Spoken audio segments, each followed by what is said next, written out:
नमस्कार, मी संतोष सानप. मी आता जालन्यावरून निघालोय, पनवेलला चाललोय. इथून मागं पण माझ्यासोबत अशी 1-2 वेळेस घटना घडली. आजची ताजी घटना आहे बघा, लाईव्ह घटना आहे. हे खिळे बघा, हे समृद्धी हवे. 1 तास झाले पोलिसवाल्यांना फोन करतोय. समोरच्या गाडीचे 4 टायर पंक्चर झालेत. पोलीसची मदत अजिबात होत नाही या रोडवरती. इथून मागं पण 2 वेळा, आता पण फॅमिली सोबत आहे. हे बघा, पूर्ण रस्ता जाम झाला. हे बघा, पोलीस इथे उभे. अजिबात आता आले पोलीस. हे खेळ दाखव, सगळे दाखव खेळ. पूर्ण खेळांजवळ उभे. इकडे घे, इकडे.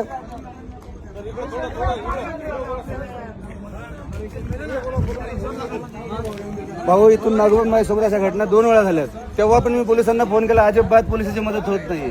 मी आता जालन्यावरून निघाले, मला पनवेलला जायचंय. हा बघा रस्ता, म्हणजे हजारो खेळ ठोके, हजारो एवढे खेळ ठोकासवर चालले काय?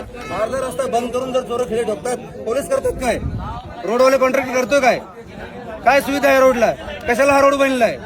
हा समृद्धी एका लोकांचा जीव घ्या रोड बनलाय, तेच समजत नाही. व्हिडिओ व्हायरल करा हे आणि हे दाखवा ह्या पोलिसवाल्यांना. अजिबात पोलिसची मदत होत नाही ह्या रोडला.